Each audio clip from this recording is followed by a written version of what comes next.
Hey there, gamers. It's Ben and Noah from LHG, and today we are doing a very spirited debate, a very spoilery debate about the blockbuster video game that's shaken the gaming world to its core. Of course, The Last of Us Part 2. If you have not played through the entire game, this is your warning. Click off now, finish the adventure, and then come back, because we're going to be spoiling the entire game, because there's simply no way to discuss The Last of Us Part 2 without going through the events of the entire game. So Noah, why don't you take it away and give your thoughts on The Last of Us Part 2, then I'll jump back in, because I feel like our thoughts might be a little different. Yeah, and I'll probably bring some downvotes to this video, but We're looking for maximum downvotes. We're not yeah, upvotes. no, Like and upvote. subscribe. Like and subscribe. Yeah. Yeah, I thought, I mean, it is one of the most incredible gaming experiences I've ever had. Certainly this generation for sure. I've never played a game that's impacted me emotionally and psychologically so much. And the reasons for that will be discussed. Yeah, I think that the elements of the story, most namely the second half of the game where you are playing as Abby and you are learning her story, they affected you in a different way they affected me. And I think that's the big difference in reactions we're seeing across the spectrum on the internets about Naughty Dog's decision to essentially take Ellie and Tommy, and of course the memory of Joel, completely out of half of the game and give you the story of the woman who brutally murdered Joel with a golf club in his face. Yeah. and have you sympathize with her. Now, to begin at the opening hours of the game, of course we know that Joel dies, and that's the catalyst for the entire game. I had kind of figured that Joel was going to die in the beginning of the game. Yeah, I'm guessing you did too. I mean, for me, like, I mean, I don't want to talk down on anyone, but I feel like you have to be a fool to expect Joel to live, especially considering it's Ellie's revenge mission. I mean, we seriously saw that scene in a lot of the trailers of her just getting super upset. And I was like, okay, it's either two people. It's either Joel or it's Dina. Mm-hmm. And, you know, I had a feeling it would be Joel. They wouldn't have a whole revenge game based on a character they're introducing in the beginning of the game. And you simply couldn't end The Last of Us Part 1 with a lie of that magnitude and not have consequences be a catalyst for the second game. I mean, I think we all knew Joel was going to die, because she's really the only person that would cause Ellie to go on such a rampage, is of course the death of Joel.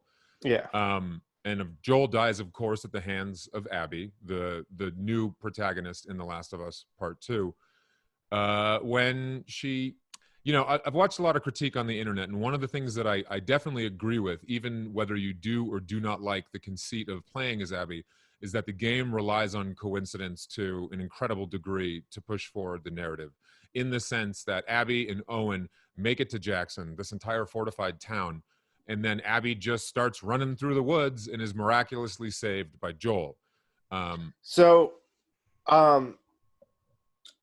With Abby, with all the characters, I don't view them as characters, really. I feel like they're all aspects of Ellie. Mm-hmm. Each character represents a certain personality trait of Ellie. Mm-hmm. Man, you really went. You went. Yeah. So you went to the poetry place with this game. So I've played through the game twice. Mm-hmm. And after I was over, you know, I was so wrapped up in my emotional reaction to everything that was going on. Mm-hmm. During my first playthrough, on my second playthrough, knowing what to expect, I was really able to analyze each character and not get wrapped up in them emotionally. About how many hours do you think you put into each playthrough? First playthrough, probably around like 35, 40 hours. Mm-hmm. Second playthrough, because I got most of the collectibles and upgrades during the first playthrough, mm-hmm. I didn't take as much time to really explore. So I probably got through it like 25, 30 Hmm. hours. Yeah, I'm really Uh, considering doing a second playthrough just because, it's kind of like watching The Last Jedi for a second time. The first time you're yeah, watching it, you're like, what the shit? And then the second time, you know what's going to happen. So you're able to view it in more of an overarching theme perspective, right? Like I enjoyed The Last Jedi a lot more the second time I watched it because I wasn't so wrapped up in the gigantic character decisions. I just knew they were going to happen. So I was able to say, okay, what are they saying about this? So I feel like The Last of Us Part 2 for me might be worth the second playthrough. But for what it's worth, I think I'm gonna discuss my visceral reactions to the first playthrough that I think a lot of people who are watching this might have having just completed the game. yeah. Um, So I guess we should just start at the beginning. Yeah. Yeah, well, I think before we start going to story, I would like to say that despite what my opinions on the actual story of the game are, the game is a high watermark for the art of video games in terms of technical execution, storytelling, lighting, character animation.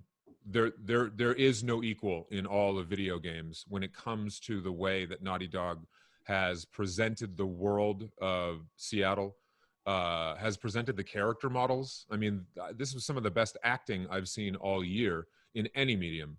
Yeah, I Um, mean, I think it's up there with some of the best ever, and that's in part with, having an extremely talented cast mixed with their cutting edge motion capture technology, mhm. mixed with their incredible animators. They're able to convey emotion a lot more than a typical actor would be able to.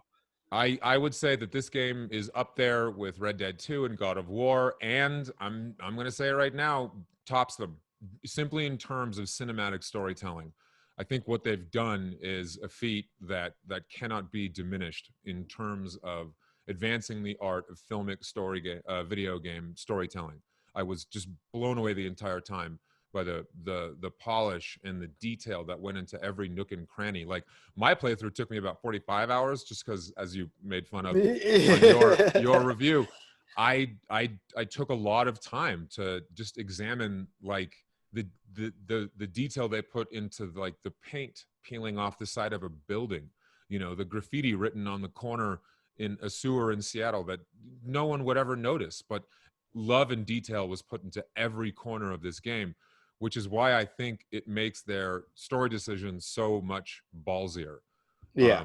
And regardless of how I feel about the decision to play as Abby for half of the game, one thing I must go on record by saying is it took some big old balls to decide to do this. And I think The Last Jedi is actually not a bad comparison because I think this game is going to have a very similar reaction in the gaming world as The Last Jedi did in the Star Wars trilogy, because it takes such a bold and ballsy left turn with what everyone was expecting. Would you agree with that? I mean, I would compare it more to Metal Gear Solid 2. Mm-hmm. I know you never played it, but I know that they introduce a brand new protagonist well, yeah, for I the mean, entirety of the game. you literally only play, I would say, the first quarter Mm-hmm. as Solid Snake, and that was all that was advertised. And then out of nowhere, they introduced Raiden, and you play through him the entire game, and it was very divisive, extremely divisive, especially because they couldn't talk about it in reviews, like Uh huh. they couldn't talk about Abby and The Last of Us reviews. Um, Yeah, I mean, how the hell do you review a game and not talk about Abby? I've looked into a lot of the pre-release things that Naughty Dog did, and it sounds like they really went out of their way to kind of pull the wool over everyone's eyes.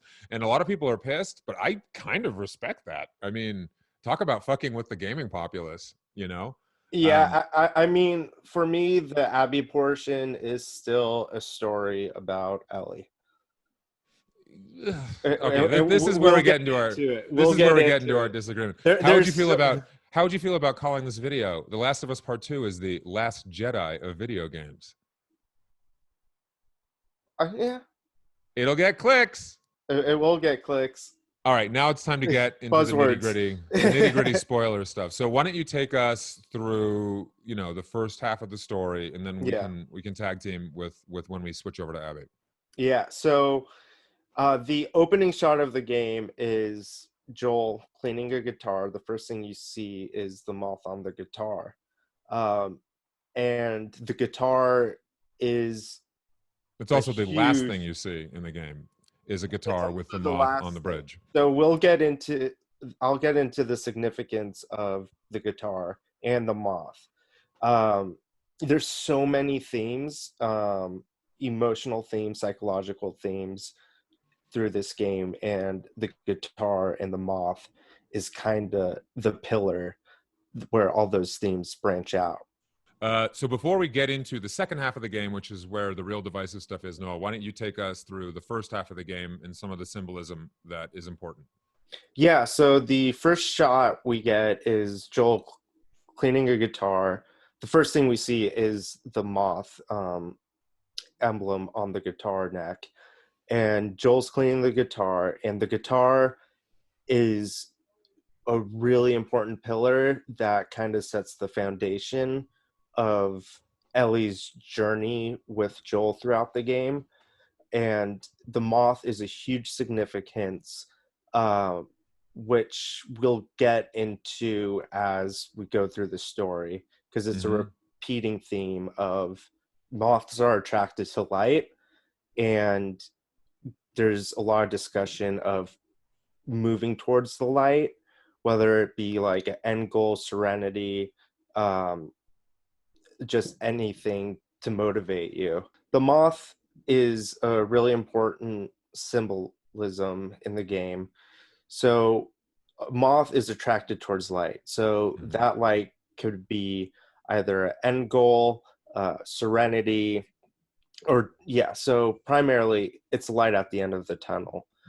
Something to strive for, something to keep you going. So in the first game, Joel's light was Ellie, and that motivated everything he did. So that's going to be a theme we'll discuss more throughout the story. But Joel's explained to Tommy what happened in the hospital. And what I love about this scene is when Joel goes into the operating room, he looks like a monster. And, that's him in full rage mode. I don't care anything about myself. Like I'm essentially dooming the entire human race just for my own emotional fulfillment. So they really paint him out as a monster early on. And that was a point brought up in the first game where Ellie gets captured by the cannibals, and they're like, hey, you kind of murdered like a good chunk of my community. Like you're kind of a psychopath. And that thing continues, that personality continues with Joel. And so Joel, they kind of paint Joel as like a bad guy at the very start of the game. And Tommy is like, he's the first one to know about the lie Joel told Ellie. And Tommy is very conflicted, but he eventually says like, can't say I would have done differently. So there's some understanding there, which is a very big evolution from the relationship of between the two of them from the first game, where they were pretty hostile with each other when they reconnected, and there was a lot of tension there, and now they're more comfortable acting more brotherly towards each other. And we get flashbacks to just kind of, it's almost like guilt Joel is going through. So he's definitely torn between what he did, but it doesn't matter. He was still a murderous psychopath that doomed the human race. And then basically after some introductory scenes, some flashbacks, him giving Ellie a guitar, we meet Ellie in Jackson. So We I kind of want see to the talk community about the she's belonged to. scene. I want to talk about the scene where Joel gives Ellie the guitar. Mm-hmm. So one of the last conversations they had in the first game, as you were approaching the hospital, was Joel telling Ellie, like, when all of this is over, I'm going to teach you how to play guitar. And he also mentioned, like, Ellie asked him to sing for her, and he said, when all of this is over. Mm-hmm. So the fact we get that scene, even though it's such a small detail that a lot of people might have forgotten from the first game, I played the first game maybe like like 2-3 weeks before this one came Mm-hmm. out, so everything was super fresh in my mind. And so when Joel approaches Ellie with the guitar, he plays the song Future Days by Pearl Jam on the guitar. Beautiful song, and it's basically about a father confessing the importance of a child to them. And that had such a significant impact on Ellie. That kind of became Joel's theme. And it's assumed that was the first song Joel taught her on the guitar.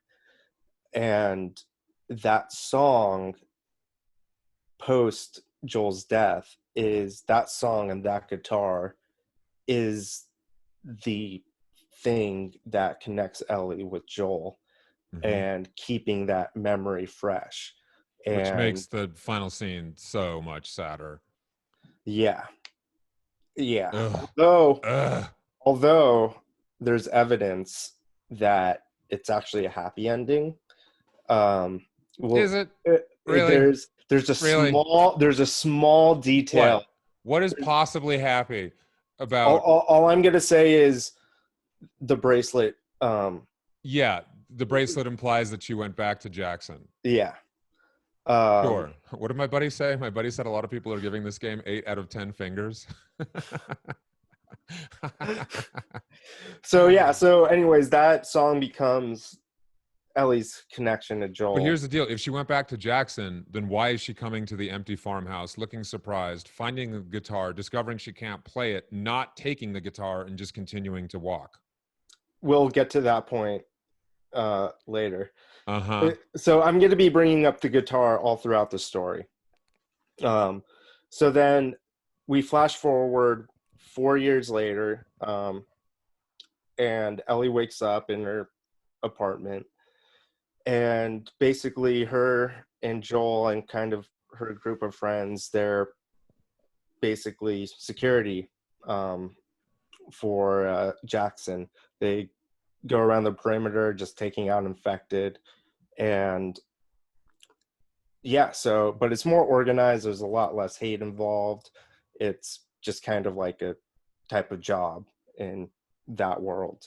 Mm-hmm. Um, and so there's a lot of talk about something that happened the night before between Dina and Ellie, where one of Ellie's good friends, Jesse, and her other friend, Dina, they used to be in a relationship together. They And broke up.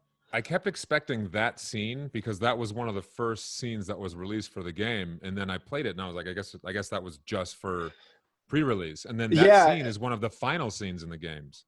yeah, and I thought it was a smart choice to put it at the end. Mm-hmm. But at first, I was like, "Damn, do we only get that context from viewing the trailer? Because if so, that's some like brilliant marketing and some like really cool transmedia storytelling." Um, but it didn't turn out to be the case. Mm-hmm. So Joel, not Joel. Yeah, so Joel's out on patrol with Tommy, and as Ellie, you go out on patrol with Jesse, and no, you first go with Dina, right? Mm-hmm. Yeah, so you go with Dina, you go out on patrol, you run into some infected, um, and then Jesse, you meet up with Jesse, and he's like, "Hey, like, where's Joel? Where's Joel and Tommy?" And we later find out that they've met up with Abby. Um, they rescue Abby, and after incredibly intense set piece where you play as Abby and the infected are just coming after you, it's pretty awesome. So Abby takes Joel back to her hideout with where Abby's crew is, and then and then he dies. And He doesn't then die.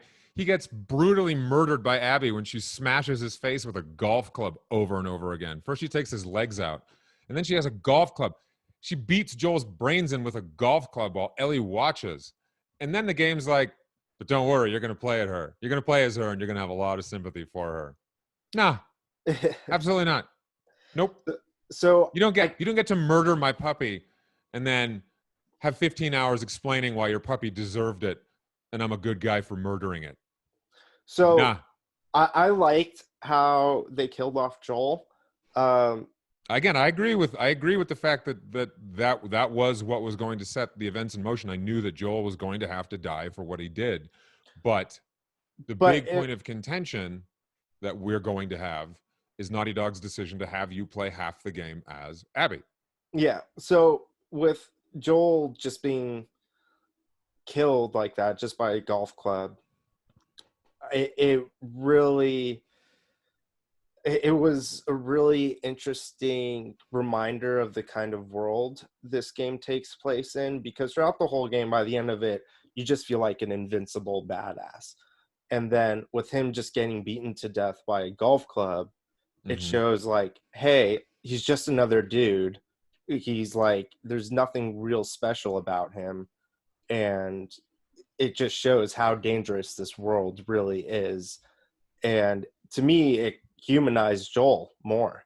Because at the last game, Joel does fucked up shit. He does really fucked up shit in the first game. And he even talks to Tess about like, hey, we're not good to people. Like, well, Abby, I mean, Ellie even says in the game, like, Joel crossed a lot of people. Like, I don't think anyone was necessarily surprised that someone came after Joel.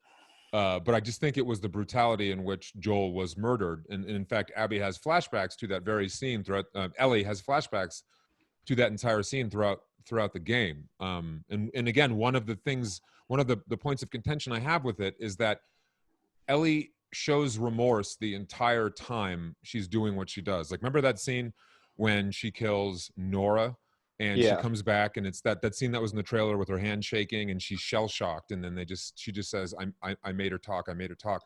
That hit me so hard. And I never ever felt like Abby had any sort of emotional remorse for whatever she did. I mean, even Mel basically calls her like a psychopath, and I just didn't feel like there was an emotional weight to Abby's actions the way there was for Ellie, you know? Well, I noticed a change in demeanor. I mean, this is more shown when you play as Abby in the second half of the game, but from the first moment you play with her, she's very uptight.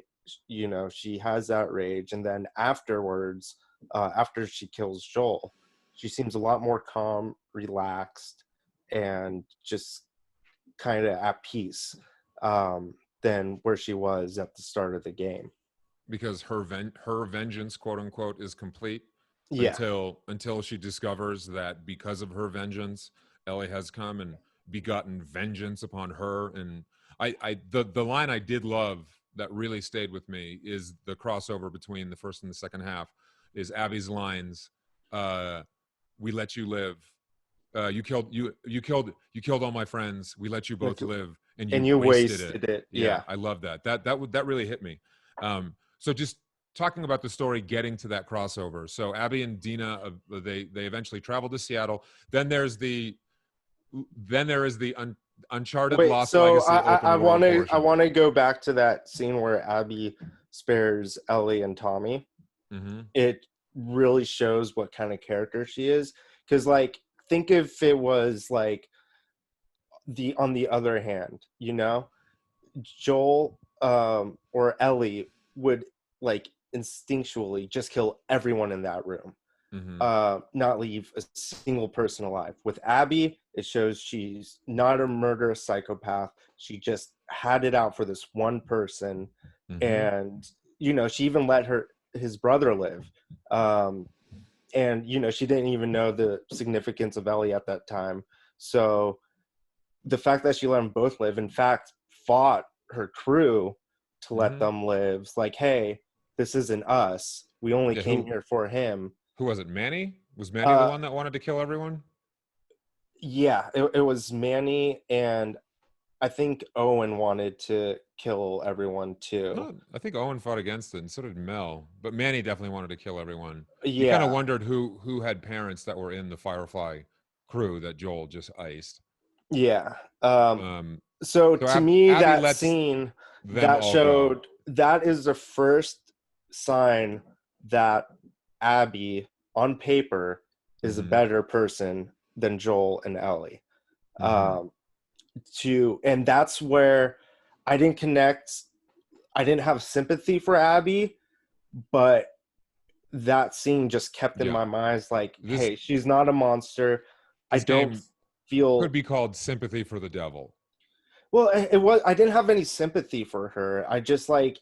I had a comfort in my mind. It's like, okay, this girl isn't fully bad. I don't mind playing as her because it's Mm-hmm. such a different take on the world that you're so used to just being a monster in.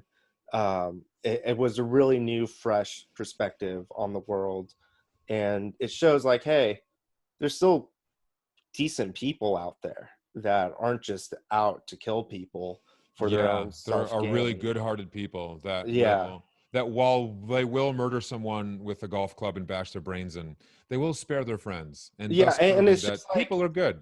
it was it was it was the single target. They didn't want to kill anyone else, or Abby didn't. Uh-huh. So it was just like this one person just has to die. Like I don't feel right killing anyone else, just this one person. So Um, let's push a little further into the plot because yeah. we've established that there are sympathetic traits to Abby. So after Joel's murder, Ellie and Dina set off to Seattle to hunt her down. They show up in Seattle, and then references to the journey are show up in Ellie's journal, which is a good read if you haven't Oh, spent it's time reading the journal. fantastic. Yeah, the journal's awesome. They get to basically the only real open world part of the game, which was right out of Uncharted Lost Legacy, Yeah. which I actually rather enjoyed. I kind of wish they had a couple more sections like that because I'm a big exploration buff, and I liked basically knowing that I had completed all of the different locations in Seattle. Essentially, they catch wind that Abby's in town, and then they follow her. They think they follow her to a hospital. uh, Dina and Ellie they have to split up because Dina reveals that she's pregnant. I thought that was a really good twist after some really intense Well, quick time yeah, and events. they settled down in a theater. I loved the location of the old theater, by the way. I thought it was Yeah, it's awesome. one of my favorite locations in the backstage area. That the final fight, or the second to last final fight, happens. Just the art design is so good in that whole section. Yeah. So they get separated as Abby basically hunts down as Ellie and Abby. Their names are so similar that should have been like That's adds to my Rebecca. that adds to my viewpoint of The Abby. duality of the two of Abby them. is a part of Abby is a certain version of Ellie. Mm-hmm. Um, so So we'll get to that once we get to the crossover. Is the first half is Ellie seeking revenge for a specific act, not getting it, but in doing so, decimating Abby's crew so that she needs so a new revenge. can we talk of so one of my favorite parts of Ellie's story is the Mm-hmm. hunt for Tommy, who wipes Mm-hmm. out a good majority of Abby's crew. So, this kind of leaves Ellie empty and kind of almost lose track of, or just kind of her rage isn't going anywhere. Mm-hmm. Um, which is why she's eventually open for a moment to go back to Jackson and just forget about it because her revenge isn't being satisfied. But just like And you she really is get willing to go back at yeah, the end of her half. and you really get a good sense of, even though you don't see Tommy carrying out these acts, the aftermath really paints a good picture of what he's going through, the lengths he's willing to go to get revenge. And a highlight of that is when you and Dina go into what is supposed to be the WLF base camp, and you see the aftermath of a torture scene, and you see that Tommy steep to the level of Joel and his path of revenge. Mm-hmm. Whereas I see the lack of Tommy in the game as a big wasted opportunity. There were really only two characters that survived from the first game, which is Tommy and Ellie. And I really felt like they could have done so much more with his character, his inner life, his motivations in the game, but he was sidelined to introduce Abby in this entirely new cast of characters that then basically become the people we're supposed to care about. But we'll get to that shortly. So essentially, Ellie murders all of Abby's crew, who we haven't really met yet. They're just people on the opposing side. She tracks her to the aquarium. Abby's not there. She kills Owen. Owen and Mel. Yeah, but I mean, but to be fair to Ellie, like, okay, Nora, that was cold-blooded murder. But with Owen and Mel, like, Owen went for the gun, it went off, and then Mel essentially tried to stab Ellie, and at the last minute she flipped it around, stabbed her in the neck, and then discovered that she was also killed a baby.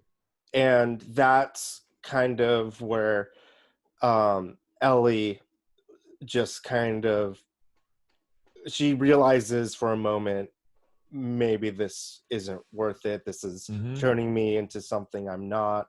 And that's when, in fact, right after that point, we go back to the theater. She's with Tommy. She's with Dina. She has what is left of her family. And, you know, she certainly killed a lot of wolves, people connected to Abby. She didn't kill Abby. And then she says, let's go back. Like, this has gone too far. Yeah. And it's at that point where the game takes its big left turn. Can we talk about Jesse's death, though? That one fucking hurt me. I really love Jesse. I really like Jesse. And then he just gets off like that. And I'm like, and that's it. Fuck, did that happen? And then I was pretty sure they killed Tommy too. I mean, correct me if I'm wrong, but that dude gets shot through the brains. So I watched it the second time, and it actually skims his cheek. Once I had seen him come back in like epilogue 3, and he has no eye. I did actually watch that scene again, and it definitely does go through the side of his head. Yeah. And not through the brains. But yeah, the Jesse's death fucked me up too, because I really like that character, and I really like the voice actor who played him. Oh yeah, it was excellent. He was amazing. So then, of course, we get to the big left turn. Abby shows up. You know, it's the conclusion of Ellie's 3 days and then Abby's 3 days, which is a conceit I did like. If you actually, while playing Abby, thought about where Ellie was at the same point in the story. I do want to talk about the flashback with Joel though in the museum. Oh, that's my favorite part of the whole game. Yeah, that's kind of a big part we kind of skipped over. You did jump off the Tyrannosaur the second time around. Yeah, right? Yeah, of course. I did that like 3 times. And I believe this flashback takes place before Seattle, correct? And I thought it was a really good look into where just kind of, I feel like this took place almost immediately after they got back from Jackson. In fact, yeah, so immediately after they get to Jackson, I feel like this is where the flashback takes place. I think it was Ellie's 15th birthday. And they go, and during this whole flashback, it really is a father-daughter relationship. And, you know, Joel's calling Ellie kiddo a lot. You know, it really seems like it's, you know, a daughter getting super excited about her birthday, getting a present from her dad. And then they go into the dinosaur museum, which is so much fun to just explore and fuck around in. Is it me, or did Naughty Dog build like 3 whole museums in this game? Pretty much. There's the aquarium, there's the dinosaur museum, and if I'm wrong, there's one more. But I mean, fully fleshed out museums with exhibits. Like, I learned shit while I was playing this about the dinosaurs. Yeah, that scene was really that scene was peak Last of Us, man. You know, when Joel gives Ellie the present of the moon landing audio. Yeah, that definitely got me teary-eyed. That was so It beautifully was done, beautiful.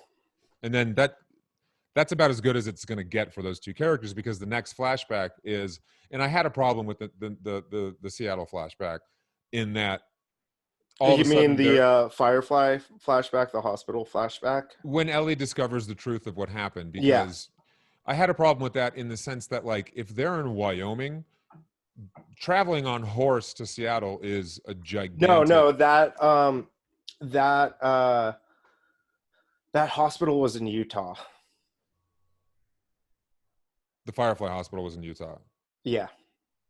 so that's much closer. No, they weren't. Where is Jackson? Jackson's in Missouri. Yeah. Okay, I mean, okay, sure, maybe that makes the journey a little Well, shorter. yeah, no, I remember because they went to the college in Colorado, and then they found a note like, "Hey, we're going to Providence Hospital in Utah," um, and that's where the Fireflies thing is. Okay. Okay, so none of the events of The Last of Us Part 1 happened in Seattle. No, nothing happened in Seattle. Okay. All right, well, then I have a little less problem with that, because at the time I thought that she had just traveled from, No, it's like a 3-day trip. Mhm. So Um, then Ellie discovers the truth, and I liked that they let us know that Ellie knew, and I liked that she they, had a suspicion yeah, at first. but you can definitely see how her relationship with Joel changed after that flashback. And I think a lot of the remorse and need for revenge she felt was because she had probably largely tried to cut Joel out of her life for the last 2 years because of this revelation. And one of the final scenes in the game is Abby saying, Ellie, God, those names, saying to Joel, one of the final scenes in the game is, I can probably never forgive you for this, but I'd like to try. So yeah, we'll talk about that scene as we talk about the end, because that adds to the happy ending portion. Mm-hmm. So Um, now it's time to flip it and talk about Abby. And this is Abby. where I think you and I are going to diverge in terms of opinions. So take it away, you fan of Abby. So I mean, let me get this off my shoulders. I'm Team Ellie all the way, all the Mm-hmm. way. You better be, dude. I actually found Abby's gameplay a bit more fun. It was I did more, too. it Yeah, was more better aggressive, weapons, better and weapons, better literally melee. beating zombies up with their fists is just so satisfying. Mm-hmm. But yeah, so we immediately cut to a flashback of Abby around Ellie's age, like 14, 15. She's out with her father, who's the Firefly doctor, who's the only one who knew how to do the surgery, the one that Joel kills. Mm-hmm. And so you are exploring, you're going hiking with your dad, and you are checking in on an animal and a zebra, and your father's checking in, see if it gave birth. And then you find the zebra caught up in the fences. And this is the first moment where I'm like, okay, Abby is like kind of selfless. Like, she puts herself in danger, approaching this super angry animal. And she's helping out another living thing, which we don't see Ellie and Joel do the entire game, the entire first game. So, Yeah, and in fact, right, one of the final scenes with Ellie is the game. It forces you to murder a dog. yep. It forces you to murder Alice in cold blood. I love that dog. I love that dog too. And Naughty, again, pre-release, Naughty Dog was like, "You don't have to kill any dogs. We promise." Yeah. And then, so after the flashback with the zebra, there's a flashback to Abby going down the hallway in the hospital and finding her dead father, Mm-hmm. which you know, that brings up the rage in her and sets her on her path of revenge. And And then you wake. apparently sets her on a path of like extreme weightlifting. I wish we could have at least seen her lifting weights once. Like Get that a would have been a great. montage. That would have been a great intro to her at the WLF headquarters. Of like, you first see her, she's like, "Bah," you know. Yeah, instead of waking up, you just come to her and she's like doing bench Like press or something maybe in the like gym. picturing like. But here's the thing, when we wake up, it's after she killed Joel. So, I Mhm. mean, as you play throughout the game, her physique gets less defined, especially towards the end. Oh yeah, when you finally find her in Santa Barbara, Yeah. she's been completely emasculate. Her hair's been cut off. I would like to say that I think the WLF base in the stadium, and I texted as I was So playing, cool. might be one of the coolest locations I've ever seen in a video game. Yeah. Such a cool realization Yeah, and of a video game world. I spent a good chunk of time, maybe 15, 20 minutes playing fetch with the dog. and then I threw the ball over the fence expecting a secret achievement, but nothing. Don't you love it when then you get a then trophy I for the felt game? bad. R.I.P. Alice. So there you are. Then you're playing as Abby, and at this point, most gamers are like, "What the hell is happening right now?" Yeah. I'm playing like you kind of forgot that you played as Abby for a little bitty bit right before Joel gets killed, but then you're playing as her, and you're like, "Wait a minute. If this is Seattle Day 1, does that mean we're gonna have to play through half the game as this girl?" Yeah. And in which case, is at this point you were like, "Oh no, oh my God, the metaphors are so poetic." No. The metaphors didn't hit me up until we meet Lev. That's where everything kind of fell into place for me. But so you wake up in the stadium, and Isaac, who's kind of the head of the WLF, so you get wind from the head of the WLF, Isaac, that there's going to be an assault on the Scars home base. But you say like, hey, I don't want to do this without Owen, who was your boyfriend in the past, who in a flashback you guys stumble upon an aquarium. Owen makes it his own house, and you go on a little mission to go find Owen at the aquarium, and you eventually meet up with him, and you're like, hey, we got to go do this, and I won't do it without you. And Owen lets you know that him and Mel are planning on going to Santa Barbara because they got wind there's a Firefly base there. Here's my question: I never was quite sure about this. Was the baby Owen's baby with Mel, or was, because at the beginning at the WLF base you discover that one of your crew is dead. It's the guy in the body bag, and I wasn't quite sure if that was the father of Mel's baby. I was never sure who the father of Mel's baby was. Oh no, it's Owen. It's Owen's kid. Yeah. Okay, but then right before he's gonna leave, he bangs Abby. So Owen's a piece of shit. Yeah, he's kind of a piece of shit. And same with Abby in certain ways. That's where her selfish part comes in. It's with this relationship with Owen and not really caring about how it affects Mel. But yeah, I mean, Owen's a huge piece of shit. He might be the biggest piece of shit in the game, to be honest. He's the most selfish one. Bold statement.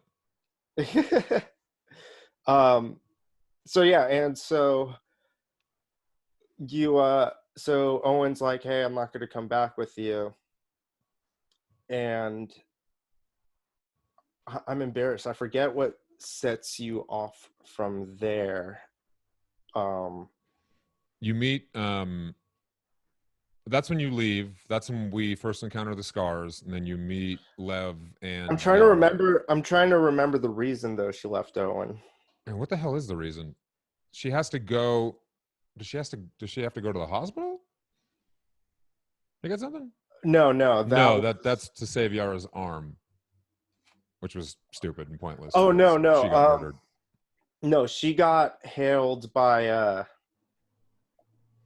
Isaac, I believe, to go to the base, and that's where she finds out the plan for the assault.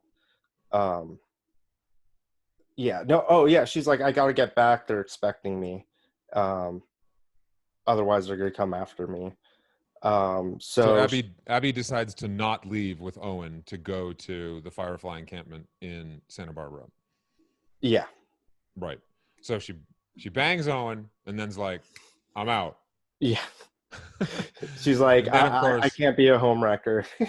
yeah, I wouldn't want to mess with you and your upcoming new family right now. So then she leaves, and then we encounter the Scars, which I thought were a pretty good villain.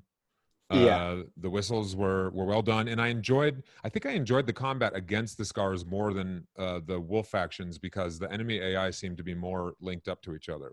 Yeah. Yeah, definitely. The AI with the scars is definitely a bit harder to deal with. And Uh, then that that one scene that was in all the trailers when you first meet the Scars and there's a guy hanging and they gut him.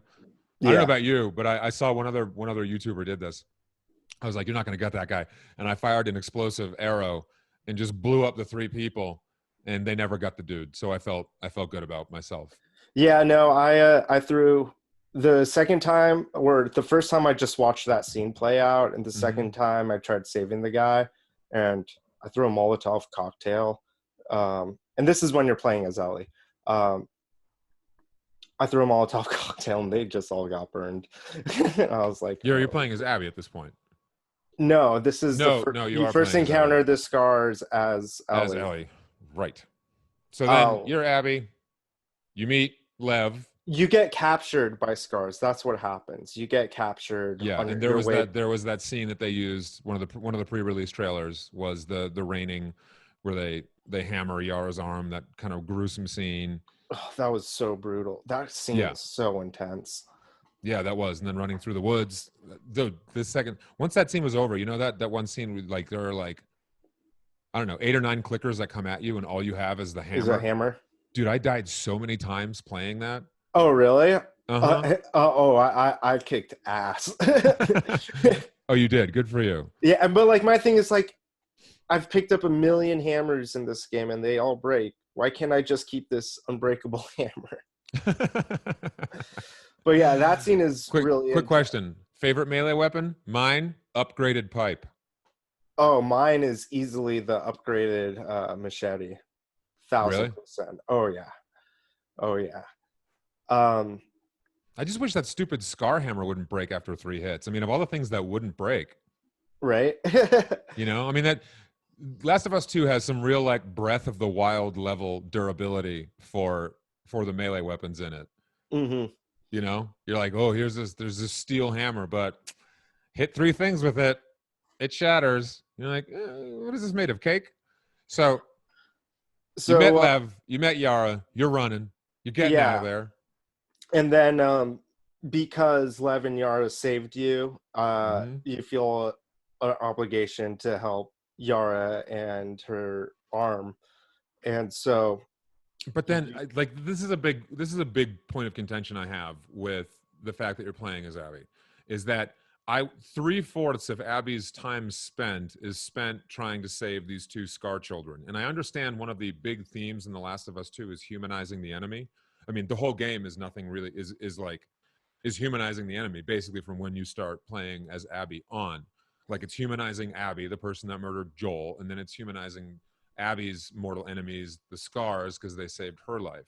And it's all wrapped up into a ball of how revenge and rage will do nothing but consume everything around them, as evidenced by, once you make it to the Scar village, that really pretty awesome scene of the whole village burning. And when you got to the Scar village, didn't you think to yourself, like, man, these guys are actually doing a pretty good job of this apocalypse thing? oh yeah, no, it seemed. I mean, if they weren't murderous psychopaths, it seemed like a Yeah. pretty chill place. I was like, y'all just stay on the fucking island. Like, you have wheat, you have Yeah. crops, you built these beautiful houses, like, just shit. So, to help out Yara, you take her to Owen, who you later found out helped another Scar.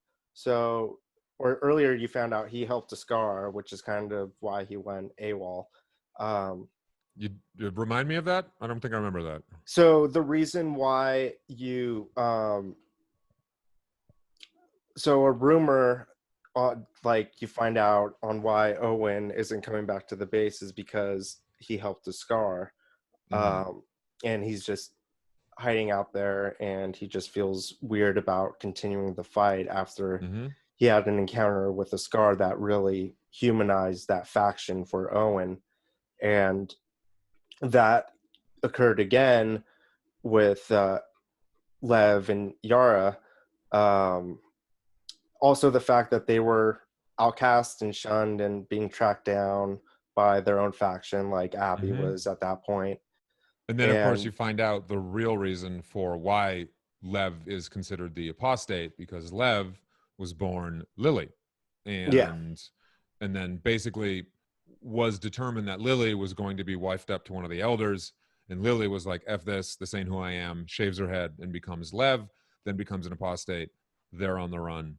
That's when you encounter Abby. I do like all that stuff, but we have to again go back to the big point of contention I have with the game is that half of the game is spent with an entirely new cast of characters that are supposed to have the same emotional weight to you as the player as an Ellie or a Tommy would, and I just didn't buy it, man. Like I didn't like the fact that through a lot of playing as Abby, I just wanted it to end so I could get back to Ellie. I hate when I'm playing something that I know is a masterpiece in certain arenas and I want it to be over. Like I really resented that fact. And I kind of couldn't shake it. Maybe on a second playthrough, I won't feel that way because I just know how long I'm spending with this character and I can just more appreciate what they're doing. But I resented the fact that I had to spend so much time with this character who killed Joel. But more importantly, that for half the game, Ellie is not in it. And that really kind of broke my heart a little bit. I found it to be kind of a missed opportunity, if I'm being honest with you, to really deepen Ellie. Like I feel like they could have had a lot of the game be Ellie and Tommy thirsting for revenge while checking in with Abby once in a while. I just didn't think we needed to play half the game as Abby. So the playing as Abby was annoying for me up until the part where you meet up with Lev and then you take was Myra? Sorry, I kind of it's hot as hell in my apartment. Yeah, Lev's can you see the burning ray of sunshine coming down on me? Lev's sister, Yara. Yara. So after you take Yara to Owen and Mal for an operation, you are sent to go to a hospital to get some supplies Which was with probably Lev. my favorite sequence gameplay wise with Abby. Like in some of the best level design in the game, I thought. With So having to travel up through the skyscraper, through the sky bridge, and then down through the bombed out building. I thought that was pretty wonderful. so when you set out with Lev, that's when it clicked with me, where it's like, okay, this is a total like Joel situation, except this is more of a selfless act because she's helping someone. And what's special about Ellie, is her immunity, which causes her to potentially be hunted. And what's special about Lev is that he's trans and he's being hunted down because of that special something he has. And Abby is not doing this to like for her self gain or anything like that. She's literally doing it to just help someone who saved her. So it kind of begins a cycle. Instead of revenge, it's helping in terms of with Abby. And with Abby's fear of heights, that is symbolic of her kind of being scared to be a different kind of happier person. So like the height is like could be symbolized as like happiness, and the fact that she's so scared of it, she is conflicted of okay, she's moving towards this height of being a good person, but she's scared of losing what made her her over the past few years with her revenge with Joel. Man, And you just saw themes and metaphors everywhere, huh? oh yeah, oh yeah. I was like, fuck these themes. Where's Ellie? And it also is so if Ellie didn't go on her path of revenge, it came to mind like, okay, this is if Ellie didn't go on her path of her revenge, but Ellie is still kind of scared to be a good person or more relaxed prior to Joel's death. And this is a part of Ellie that's tackling that fear of basically elevating herself to a new height. Abby, you mean? And no, Ellie. And this is the opposite of Abby, willing to elevate herself from her old life, from just killing this group to helping her Save to save her this enemy. kid. Yeah. Mm-hmm. So you make it to the hospital, and then comes one of the most intense boss fights I've ever fucking played. Yeah, in The Rat King. the Rat King. Yeah, that was one of the first extras I unlocked to get a look at that model. Mm-hmm. That was a cool scene. That was also unexpected because they had not publicized that for good reason as one of the new types of infected. Well, I mean, they teased it in the state of play, like, and the craziest infected that you'll just have to play to see. Mm-hmm. So they did tease that. So the Rat King, super fucking intense. But can we talk about the stalkers for a second? Dude, Fuck fuck those those. stalkers. Oh Just my the God. little heads poking around the corner and then like So coming back like that. Oh my God. it got to a point where if like I just saw a hint of one, like later on in the game where my guns were all powered up and I had my health maxed out, I was just like, you know what? Fuck taking this stuff. I'm just gonna run around with my shotgun because I don't want to I didn't jump scared.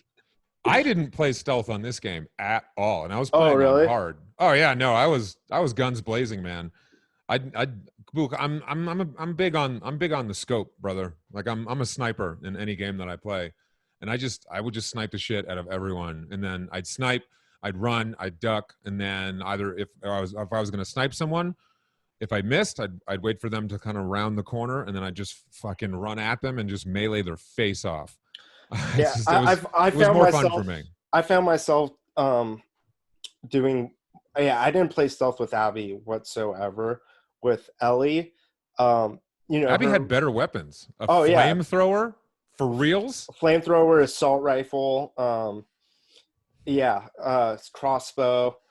Mm-hmm. But like with Ellie, I generally snuck around, did what I can, and then eventually something always goes to shit. Did you use? I didn't. I don't think I used trap mines or smoke bombs once. While playing with Ellie. I didn't use a smoke bomb. Trap mines I used a lot on my second playthrough. Mm-hmm. Just because I knew where the enemies were when I approached an area. Mm-hmm. Holy shit, dude. They literally just disappear. You see limbs just fly everywhere. Oh yeah, and I mean like explosive arrows probably have the same concussive effect where it's just like I love I love if you catch like a group of 3 or 4 of them standing around and you lob one right into the middle and then you just walk up and you literally see just like painted blood splatter lines of where their guts blew out from the opening. I mean, the graphics in this game. This is the goriest game that's ever been made. Am I right about that? In terms of realistic gore? Yeah, realistic gore, yeah. So where are we? We are with Yara and Lev, and then you go to the hospital. They cut Yara's arm off. Yeah. And then you and then fuck, what was Well then Owen and says she's leaving, and then Mel says, I'm not going if you're going. Yeah. So Mel knows what happened. I don't know why she's not pissed at fucking Owen. Well, I don't think she knew that they slept together, but she definitely picked up on the tension between the two of them. Mm-hmm. And she calls Abby a piece of shit. Yeah. And so then what motivates them to go to Scar Island? Oh yeah, because Lev takes off in the boat. And at that point I was like, oh, come on. Well, are we really going to go after this fucking kid again? Really? Yeah. Really? We're going to go after fucking Lev? Ugh. At that point, I was like, come on, game. What are you doing? Where's Ellie? Yeah, I was beginning to lose my shit. Thank God that the Scar Island was a nice change of pace, and they had the interlude where, as you're going to get a boat to find Lev, you and Manny are pinned down by a sniper. I didn't call that it was Tommy. I feel like I should have. I thought it was brilliant that it was Tommy. Yeah. That was one of my favorite set pieces of the game, because you really got because like that was the first time in the game where you saw Tommy at work, and just how skilled he is, just and how he was able to take out all these people, because he's a fucking beast with a gun. And so then Manny gets iced. Yeah. Tommy gets away, and then you finally do get a boat, and you travel to Scar Island with Yara, who is not long for this world, shall we say? And I thought it was, they just fucking murder Yara, and I was like, literally, you spent 9 hours trying to save this fucking girl's arm, and then Isaac just murders her. I'm like, oh god, okay, the futility of revenge. I get it. That scene was great, because that's when it clicked to me after Yara gets killed. That's when it clicked to me. It's like, okay, she's Joel now. Like, this is another Joel and Ellie story, but a selfless version.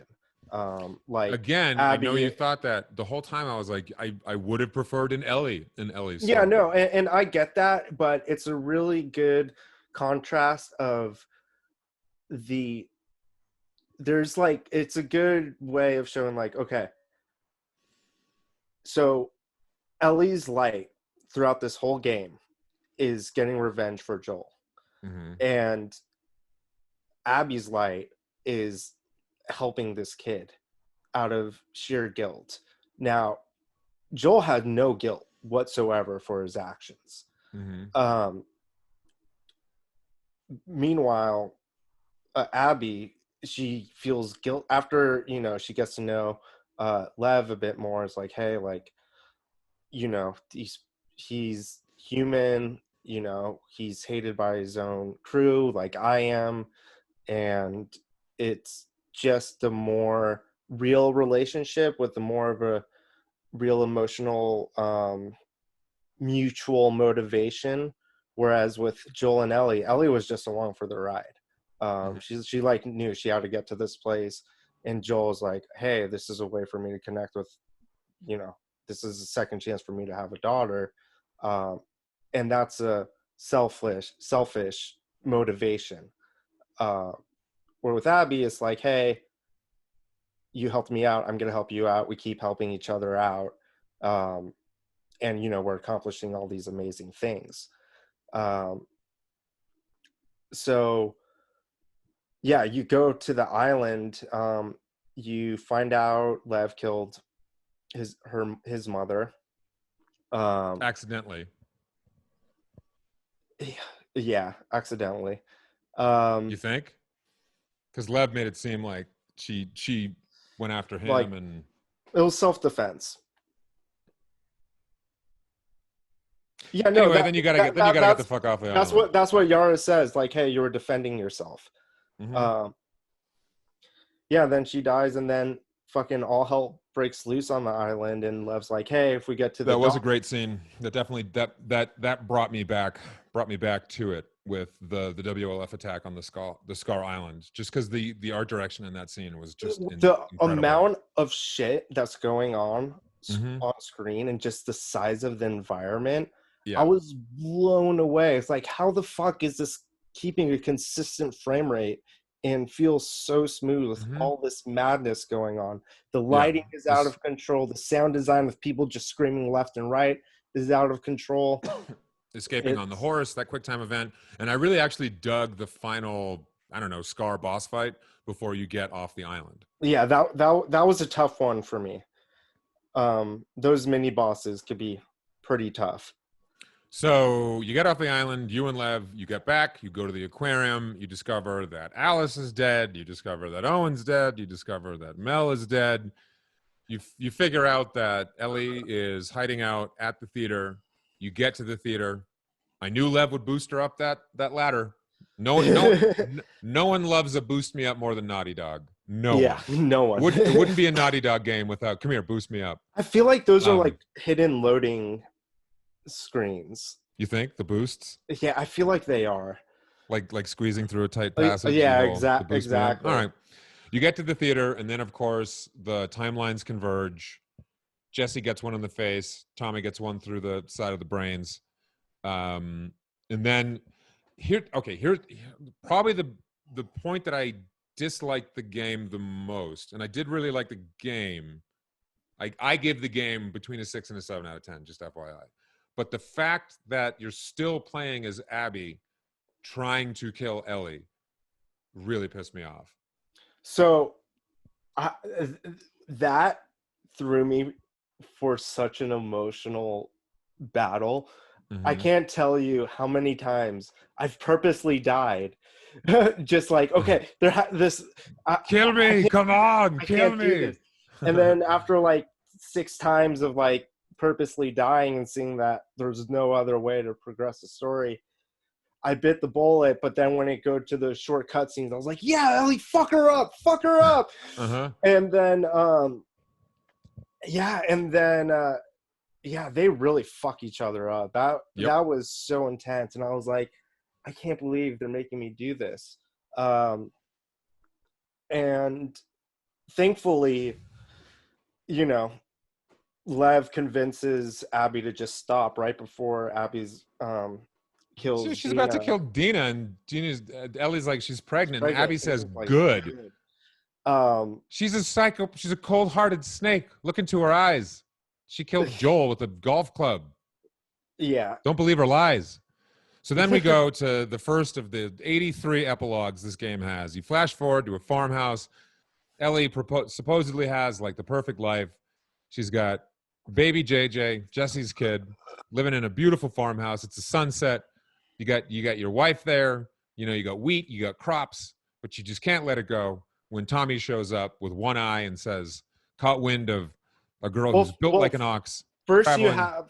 first you heard the sheep, and you have the flashback, and that flashback to Joel's death just like really just because Ellie's reaction, like I've seen PTSD breakdowns before, and it was fucking spot on. And yeah, then you're shooken up from that episode like the next day or a few days later, and then you come back from hunting, you see Tommy there, and yeah, Tommy's like, hey, found this chick, I can't go after her. I didn't get why she didn't then go with Tommy to Santa Barbara. Well, Tommy couldn't go because he was super fucked up. Oh, right. He had one eye and a limp. Yeah. Yeah. So let's begin to wrap this up because we're getting to the end of the game. You then travel to Santa Barbara. I thought the art direction in the Santa Barbara portion was beautiful. Also, us being Californians, it was really kind of cool seeing what they did with a California coastal town. So I'm confused because, you know, they're told the Fireflies are on Catalina. We'll get to that in a second because I really want to talk about when Abby gets kidnapped by the Rattlers. Yeah, the Rattlers. And these guys are just sheer evil. Like, they're slavers. There's hints that they're cannibals. And they're just sheer evil assholes. And Abby, who at this point is a little slimmer than where she was earlier on in the game, gets completely overpowered. Lev gets knocked the fuck out. That punch, boom, he hits the garage and falls down. And then that's where they get captured, and that's where you switch over to Ellie, who just arrived to Santa Barbara. And then you get captured, and then comes probably my favorite cutscene in the game. And you get captured, you're hanging upside down. 2 of the gang members come. They like fuck around with you a bit. And and then like they saw that she's yeah, and so then there's a scuffle, and then Ellie, I wanted to see this in part 1 or at some point with Ellie where she uses her immunity Immunity. in combat. She purposely gets bitten, and the other guy gets fucked, and you find out where Abby's being held. And did he say Catalina? I think he said on Catalina, because No, that because Abby finds the remnants of a radio in the base that she was tipped off on. yeah. When she gets powers up, she does connect with a person on the other line who says that there was an outpost in Santa Barbara, but they pulled all of the outposts together to a Firefly community on Catalina. So Yeah. Abby's like, okay, they're not here, but they exist. Oh my God, Lev, we found the Fireflies. Let's get our ass to Catalina. And that's when she gets captured. Right? So in the final segment of the game, like I don't think there's any more Fireflies. I think it was that gang's true base was Catalina, because when you're What, told the Rattlers? yeah, the Rattlers. So I think it was a Rattler on the other line of the radio the entire time, because I think otherwise it was how else would they know that they were at that house if they because the person on the radio questioned Abby. She said, "You were a Firefly. well, Where are you yeah, because stationed?" he was part of a gang. He was part of the gang, um, and that's how they knew they were Abby and Lev were in that house, because she said specifically the address. I don't think that was a real Firefly. Oh, you don't? You think No. that was a Rattler? Like, Yeah, I think 100% it was a Rattler. How else would they know that they were in that house? There's I don't no know. other way they would have known. I'm like 99% sure it was a Rattler on the other line. Okay. Well, either way, she gets captured. And the reason why I think they go to Catalina is because the dome building where their base is, that's on Catalina. That's like the Avalon Casino. No, that's still in Santa Barbara. Is there a dome building like that in Santa Barbara? Yeah. No. The whole ending of the game takes place in Santa Barbara. Catalina is just a place that Abby was heading to. Yeah, I thought that dome structure was the No, that's the Rattler base in Santa Barbara, which is also what led me to believe that Abby actually had connected with a Firefly. And I think the Rattlers being there was just another kind of coinky dink in the game. I don't think so. Okay. Well, that'd be good. That'd be interesting to look into. So anyway, Ellie gets released, murders her way to Abby, who's literally been crucified on a beach, totally emaciated, completely different, and you super have weak. The final fight in the game, which is just a brutal mano a mano like knife fight. And then this is where I had sympathy for Abby, because Abby does not want to fight Ellie, and she's being good, she's being well mannered about it. She's like, hey, like, I don't want to do this, I don't want to fight you, I never wanted to kill you, and I'm done, like, this has to end. And fucking Ellie holds up a knife to Lev's throat, who literally didn't do anything really. I mean, she shot an arrow through Dina, but didn't kill her. Like, and is like, fight me or he dies. Yeah. And then they fight. Then they have the brutal fight, and then Ellie lets her go. And I don't think I bought that she would let her go. Not after all of it. So when Ellie is drowning Abby, she has the flashback to Joel sitting with the guitar, and it's kind of like a new memory of Joel, a new last memory of Joel is popping into her mind. And she gets the impression like, okay, this is where Joel was at, and he probably wouldn't approve to what I'm doing right now. And then she also realizes like, hey, if I kill Abby, it's going to be another situation where Lev's going to come after me for revenge, and it's just going to be a continuous cycle. And she has to realize like, this can't go on, like, just filled with so much hate. And then when she gets Ellie gets her fingers bitten off, she's like, this is too much, I'm destroying myself, this has to end.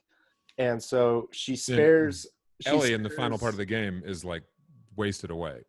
So So another instance where that shows that Joel would not approve of Ellie's actions is when she goes. So throughout the game, you pick up the guitar and you play Joel's theme. You start to play Joel's theme, but you can never really finish it, because either you get interrupted or you just don't have the heart to play through it. And so when she returns to the ranch to get the guitar, she tries playing it and she can't, because her path of revenge broke her to where she lost that connection with Joel. And it's like a way that saying like the guitar symbolizes Joel, like Joel's eye. And the fact that she can't play it, it's like Joel's like, enough is enough in that way. And she puts the guitar on the windowsill and walks off into the distance. Well, after she can't play it, she has a flashback to the last conversation they had, and that became her new final memory of Joel, which lets her let go of the rage now that she's not haunted. Whereas her previous final memory was at the dance where she tells Joel off. Well, no, the previous final memory of Joel she had was him getting his head bashed in. Oh, right. Before that. Yeah. Basically, the last thing she said to Joel, she thought was basically like, fuck off at the dance. Yeah. And then she remembers the conversation where she basically said that I'm willing to try to forgive you. Yeah. And that became what eventually was what was previously a memory that just brought her rage and triggered PTSD. Now that she was able to let go, and she was able to see like she completely destroyed herself in this path. She just her defenses were down. So and she was able to have that positive final memory. Let's now that we did it. We talked through the entire game. And let's kind of. I want to finish one thing. Her leaving the guitar outside of the case means it's symbolizing that she's not locking away like positive memories of Joel anymore. That's why she leaves it out and walking away from it. It's kind of like a mural to Joe, and it's also to Joel, and it's also showing like she has this new memory and she's going to live with that, and walks away from all other aspects of their negative aspects of the relationship.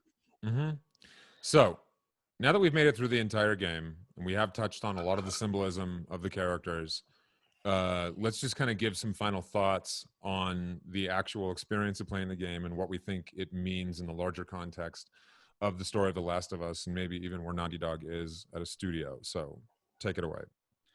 Yeah, so my favorite part of this game is the story. I thought the gameplay itself got pretty repetitive. Just because it became like the only thing that kept it from being like overly repetitive was the enemy AI and just the stunning environments. But from gameplay standpoint, all you're doing is collecting resources, crafting, and killing. I wish there was a bit more puzzle solving. The few environmental puzzles they had, I liked, but it became pretty clear that it was either move a dumpster or throw a rope over something. And I think they could have done a lot more with that, especially given how varied the level design was, you know? And I agree with you. I thought the gameplay was relatively fun throughout because the environments were stunning. The AI was good. You know, and my biggest problem with the game is the story.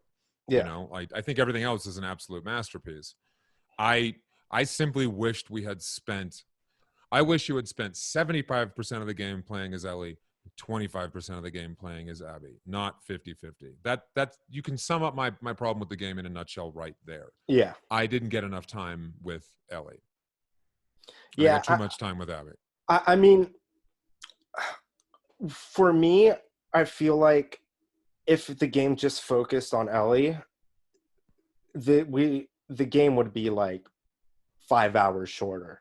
I Because mean, you is that a bad thing? This is a 30-hour game. you can't really have a compelling revenge plot.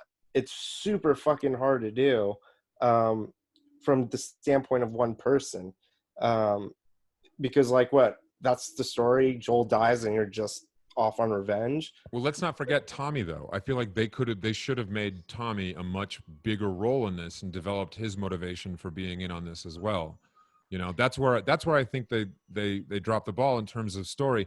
Is they forgot about Tommy. They forgot about Joel's brother. They forgot about the other guy who was in the first game with you. You have a real deep emotional connection to, and Tommy just becomes this rage monster. And I felt like So, they could have used the opportunity to deepen Tommy's character and his motivations instead of spending so much time with Abby and Lev and Yara and Owen and Mel and all this whole new cast of characters that comes in 15 hours into the game that all of a sudden you're supposed to be deeply connected to, that I kind of just didn't care about. so what I'm hoping, I mean, considering how fucking successful this game is, I'd be really surprised if we didn't get a part 3 or a different type of game where it just focuses on Johnny or Tommy from, Mm-hmm. from the beginning of part 1 all the way through the events of part 2. You think they're going to do a Last of Us Part 3? I mean, I mean, they don't really, if we get like a new unique take on the world from a different viewpoint, like someone like Tommy, um, I think that would be pretty cool. Or at least well, they if they, said they had no plans for DLC, but like a left it behind, yeah, Left Behind was six great. out And that's where six we find, hour DLC Mhm. with Tommy. I think that would be cool, but I don't think that'll happen. And not Naughty Dog, correct me if I'm wrong, is out of franchises at this point because they wrapped up Drake with Uncharted 4. This is supposedly the end of the Last of Us. So is it new IP time for Naughty Dog? I would love for them to go back to Jack and Daxter. Just saying. Mm-hmm. Open world Jack Mm-hmm. and Daxter, like big open world Jack and Daxter. PS5 Jack and Daxter. That would be so fun. But no, Um, I mean, new IP. There were rumors that are circulating that they're working on a sci-fi IP, okay, which I would could be see that being very badass. cool. Yeah, And a lot of Last of Us is relatively sci-fi-y if you just think about the way they presented the infected.